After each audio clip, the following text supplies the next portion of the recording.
자, 여러분들 봅시다.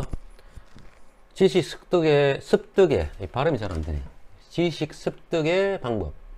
우리는 어떻게 지식을 습득하느냐, 어떻게 현상을 관찰해서 지식을 습득하느냐, 8가지 방법이 있습니다. 우리가 과학 하려면 지식 습득을 잘해야 되겠죠. 탐색을 잘해야 되고, 그죠. 그거 가지고 이제 우리가 이해를 하고 분석을 시켜내는 거죠. 자, 지식 습득의 8가지 방법에는 어떤 것이 있는가. 자, 첫 번째 권위주의적 방법, 그 다음에 신비적 방법, 이성적 방법. 그지? 우리가 이성적 방법이 중요하지. 그 다음에 관습에 의한 방법, 상식에 의한 방법, 개인적인 경험에 의한 방법, 그 다음에 대중매체에 의한 방법, 그 다음에 과학적 방법. 예, 과학적 방법 상당히 중요하다. 그래서 이성적인 거하고 사실은 이 과학적 방법, 예, 상당히 중요한, 이게 기조가 돼야 되는 거지. 자, 그럼 이 8가지가 있는데 한번 봅시다. 권위주의적 방법은 뭐냐? 이겁니다. 사회적 또는 정치적으로 지식을 산출할 수 있다고 인정되는 사람들의 권위에 의존해 가지고 지식을 얻는 방법입니다. 예를 들어서 뭐 전문가들이죠. 어떤 분야의 전문가들, 뭐 변호사, 의사, 약사, 교수, 그지? 뭐 이런 사람들, 이런 사람들의 권위에 의존하는데, 너무 또 이 권위에 의존하게 되면, 예, 잘못하면 우리가 맹신하게 되면 낭패를 봅니다. 그죠? 사기꾼들이 한 번씩 있거든. 그래서 이 권위적 전문가는 좋지만 정말 그 자격이 인정되는 사람한테 해야 됩니다. 그러니까 자격증이 중요한 거죠. 그죠? 예를 들어 박사 자격증, 석사 자격증 중요한 거고요. 예, 뭐 변호사 자격증 없는 사람은 그 무면허잖아. 그지? 예. 맞잖아요. 자동차 운전을 할 수 있죠. 하려면. 근데 면허증 있고 없고는 상당히 다른 겁니다. 근데 면허증이 있는데도 불구하고 엉터리들이 많잖아. 요 최근에 보면 뭐 박사 엉터리로 해가지고 논문 적어서, 그죠? 인용 제대로라고 뺏겨가지고 김모 씨 같은 경우 있잖아. 예. 제가 굳이 뭐 정치적으로 말하긴 하시면 여러분들 알고 있어야 되니까, 그런 엉터리 논문 적어놓고 학교에서 아무 문제 없다 그래 해버리는 학교 있잖아요. 예. 그렇게 하면 안 됩니다. 그죠? 예. 아무튼 문제가 새끼를 빠졌는데, 권위적 방법도 있는데 잘 활용 못하면, 잘못하면, 여러분들이 깨어있지 않으면 사기를 당합니다. 자, 두 번째 방법은 뭐냐? 신비적 방법. 초자연적인 권위자, 영매, 그지? 무당들 있잖아요, 그지? 무당들, 뭐, 그 다음에 그쪽에 이 사람이 뭐 공중부양한다든지, 그지? 이런 권위자, 이런 사람들 통해서 옛날에는 뭐, 그게 많죠. 제사장, 이런 사람들 있잖아, 그지? 사만시대에. 뭐 계시나 지시나 예언 등으로 말한 내용을 지식으로 받아들이는 방법이죠. 자, 이런 것들은 어떻습니까? 과학도 존재하지 않고 그냥 이 사람들이 고도로 발달때 뭔가 있어. 우리들이 보지 못하는 어떤 그게 있습니다. 우리가 뭐 이 세상이라 하는 거는 뭐 보이는 것도 있고 보이지 않는 것도 있잖아. 보이지 않는 걸 보는 사람들이 있는 거죠. 이런 사람들의 어떤 말을 따라가지고 이제 우리가 지식을 받아들이는 방법, 정보를 받아들이는 방법. 그래서 대부분 여러분들도 뭐 어머니들 혹시 뭐 교회나 성당이나 절 안 가시는 분들은 예를 들어서 뭐 무당집 많이 가잖아요, 그죠? 예. 근데 이게 상당히 위험한 겁니다, 그죠?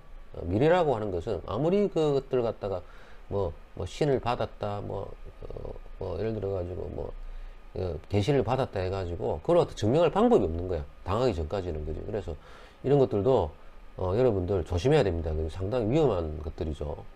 물론 이제 그렇다고 해서 이것도 무시를 할 수는 없습니다. 정말 진실로 그런 어떤 우리가 보이지 않는 세상으로부터 받아가 뭐 예를 들어서 계시를 하는 사람들, 예언하는 사람도 있겠죠. 예, 그래서 무시는 할 수 없는데 너무 의존할 필요가 없다. 이거는 일종의 지식이 될 수 없다. 그죠? 예, 조심해야 됩니다. 자, 그 다음에 이성적 방법. 자, 인간 본유의 이성의 작용, 그지? 인간 본유의 이성의 작용으로 논리에 의해서 경험이나 증명 없이 자명한 것으로 받아들이는 방법이죠. 예를 들어서 자명한 거란 뭡니까? 있는 그대로 1 더하기 1은 2잖아. 물이 뭔데 위에서 아래로 흐르는 거는 자명한 거잖아. 자명한 거 있는 그대로. 인간 머릿속에서 아메바가 아닌 이상 우리가 충분하게 인간의 어떤 사유하는 능력에 의해서 우리가 파악할 수 있는 거죠. 이게 중요한 거죠. 일단 인간들에서. 물론 인간들의 어떤 자기 생각을 너무 맹신하면 안 돼요. 잘못하면은 오류에 빠집니다. 그지? 자, 그래서 이게 안 될 때는, 이성적 방법을 안 될 때는 이런 사람들 찾아가거나 이런 사람들 찾아가는 게 되는데, 너무 맹신하지 마라. 참고만 하지. 그지? 참고로 뭐 신비적 방법 중에서 여러분들이 있잖아. 우리가 보면은 운세 같은 거 따지게 명리학, 이런 거, 철학, 이런 거는 무시 못 합니다. 그거는 일종의 과학과 마찬가지입니다. 통계를 가지고, 경험치를 가지고 하기 때문에 명리학 이런 것들은 무시를 못 합니다. 자, 그렇지만 미래라고 하는 거는 우리가 어떤 상황에 따라 바뀔 수가 있는 것들이기 때문에 그지? 그러한 나름대로의 어떤 통계치는 있지만 바뀔 수가 있는 겁니다. 그지? 무슨 소리 하는 겁니까? 아무튼 이성적 방법이 안 될 때는 이런 것들을 과거에는 이때 많이 의존해 왔다. 자, 그 다음에 또 하나는 뭐냐면 관습에 의한 방법. 사회적인 습관이나 관습에 의해서 비판 없이 그대로 수용하는 방법. 그 사회가 아주 뭡니까? 폐쇄적 사회다. 그러면은 말이 법이고 그 부족해서 하는 정해진 방법이 법이죠. 아무리 좋은 거 들고 와서 얘기해봤자, 그죠? 좋은 어떤 제도를 갖고 와봤자 그 사회가 인정하지 않으면은 안 됩니다. 그죠? 그래서 비판 없이 수용하기 때문에 이게 문제가 되는 것이고, 그지? 이때도 역시 식별을 잘해야 됩니다. 여기서는 만약에 사회적 그 사회 습관이나 관습에 배제되는 말이나 행동하게 되면 처벌을 받게 됩니다. 그지? 이것도 어떤 지식 습득이 한 가지 방법. 자, 그 다음에 상식에 의한 방법. 커먼 센스죠. 일반적으로 이성적 방법과 상식에 의한 방법들이 많지, 그지? 상식으로 인정되는 것을 받아들이는 방법. 상식이라는 말은 이 나쁜 것이 아니죠. 모든 사람들이 보편적으로 편리한 지식이잖아, 그지? 받아들일 수 있는 지식이잖아. 근데 요새는 상식이 통하지 않는 그런 세상이죠. 막 억지로 만들어가지고, 그죠? 사람들을 갖다가 막 올가매가지고, 마치 그게 사실이냐 하는 경우가 상당히 많죠. 그래서 상식이 상당히 중요하다. 자, 그 다음에 개인적인 경험에 의한 방법. 개인적인 경험에 의한 방법이죠. 단순한 머리에 의해서 나오는 것이 아니고, 자기 어떤 사회에서 자명하게 받아들이는 것이 아니고, 겪어야 돼. 겪어야 알 수 있는. 그래서 경험에 의한 방법들은 이 부정확한 자기 눈과 이 오감들을 갖다가 너무 신뢰하면 안 됩니다. 잘못하면 부정확한 관찰이 되고, 과도한 일반화. 그러니까 자기가 겪은 것들이 모든 사람들은 다 그럴 것이라고 생각하는 과도한 일반화가 될 거고, 선택적으로 자기한테 편한 거, 자기한테 입맛에 맞는 거, 좋은 거, 그것만 딱 골라가지고, 마치 우리가 뭐 정치인들 하듯이 있잖아. 이게 전체인데 한 부분만 딱 자기한테 필요한 부분만 오려내가지고, 야, 이거 가지고 이 전체가 이렇다라고 정치인들 많이 그런 사기 많이 치잖아. 그런 것들. 그 다음에 시기상조적 결론을 내리죠. 자기 혼자만의 경험이기 때문에 아직 때이른 섣부른 결론을 내릴 수가 있고, 당연히 비논리적일 거고, 그 다음에 후광 효과, 할로 이펙트라고 하는 건데, 이 여러 가지 문제점을 야기할 수가 있습니다. 그래서 개인적 경험은 상당히 우리가 말하면 일반적으로 에러 텀이 발생하죠. 에러. 그지? 오차가 발생할 수, 상당히 오류에 빠질 수 있다. 그지? 자, 그럼 여기서 후광 효과는 뭐냐? 이겁니다. 할로 이펙트라고. 어떤 대상을 평가할 때 그 대상의 어느 한 측면의 특질이 다른 특질들에까지도 영향을 미치는 후광이니까 후광. 후광 알잖아. 머리에 빛이 팍 나는 거, 그지? 그래서 특히 이 조사자의 외모나 성격에서 좋은 인상을 받았을 경우에 조사 결과가 사실보다 좋게 평가되는 거. 그러니까 우리가 보통 그러잖아. 우리 면접 볼 때 옷하고, 그지? 옷 잘 입고, 얼굴 잘생기고, 뭐 이렇게 뭐 그렇게 가면, 예쁘게 그래 가면, 말 잘하고 나면 이 사람은 정말 실력이 있는 것처럼 생각되잖아. 그러니까는 잘못하면 속죠. 겉으로 멀쩡해가지고 옷 깔끔한데 말 시켜보니까 바보야. 그지?